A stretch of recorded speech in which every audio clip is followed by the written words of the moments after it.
सीधे चलूंगा मैं नेटो हेडक्वार्टर में। इस वक्त मेरे सहयोगी विपिन, जो कल मेरे साथ यहां पर स्टूडियो में थे, और today he is there.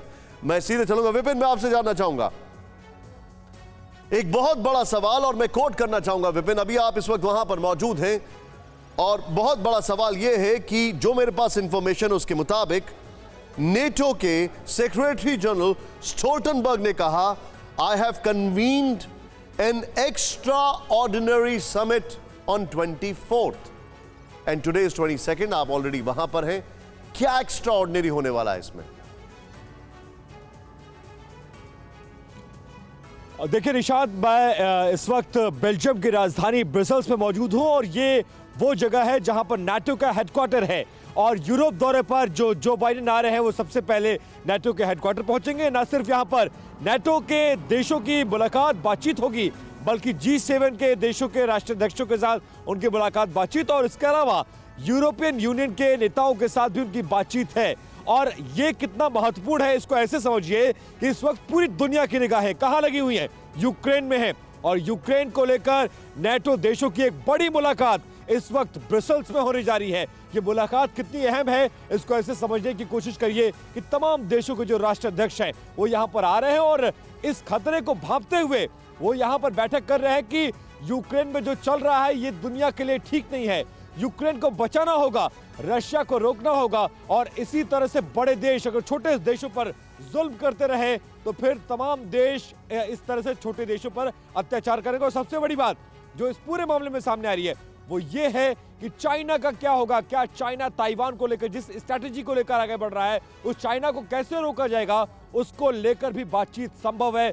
China के रुख को लेकर भी बातचीत होगी। तो बहुत अहम मुलाकात इस वक्त बेल्जियम की राजधानी ब्रसेल्स में हो रहा है, और नाटो मुख्यालय के बेहद पास में खड़ा हूं, जहां पर अगले 24 से 36 घंटे बाद एक बड़ी मुलाकात, और यह मुलाकात पर सिर्फ यूरोप की निगाहें नहीं है निशान, इस मुलाकात पर पूरी दुनिया की निगाह है कि आखिरकार जो बाइडेन यहां पर आएंगे, जिसे वर्ल्ड पावर कहा जाता है, वर्ल्ड पावर का प्रेसिडेंट जब यहां पर आएगा, नाटो देशों के साथ मुलाकात करेगा, मुलाकात में क्या कुछ निकलेगा, इस मंथन से क्या कुछ निकलने वाला है, और क्या रशिया को इंटरेस्टिंग बात यह है आप जो बता रहे हैं यहां पर विपिन, इसके बाद बाइडेन जो हैं अब इस मीटिंग के बाद यूरोपियन काउंसिल समिट की बैठक में जाएंगे।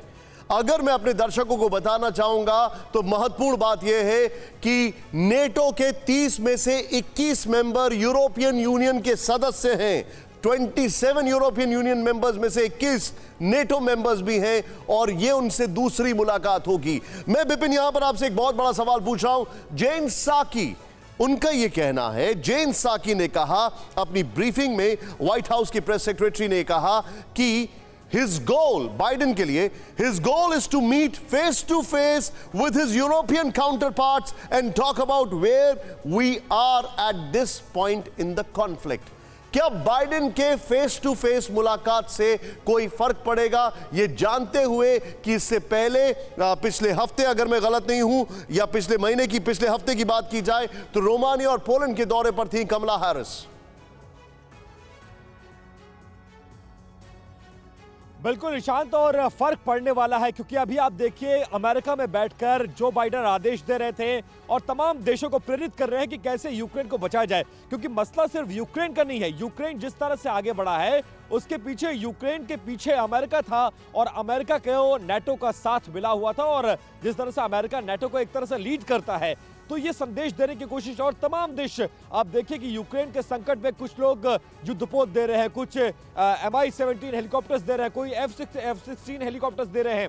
तमाम तरह से यूक्रेन की मदद करने की कोशिश की जा रही है। लेकिन पिछले 24 घंटे में जेलेंस्की का वो बयान याद करिए कि क्या नाटो जो देश है वो रशिया से डर गए हैं? नो फ्लाई जोन क्यों घोषित नहीं किया जा रहा है, और रशिया के खिलाफ युद्ध की घोषणा क्यों नाटो परोक्ष रूप से नहीं कर रहा है? और सामने आकर नाटो देश की जो सेनाएं हैं वो यूक्रेन के फेवर में रशिया से युद्ध क्यों नहीं लड़ रही हैं?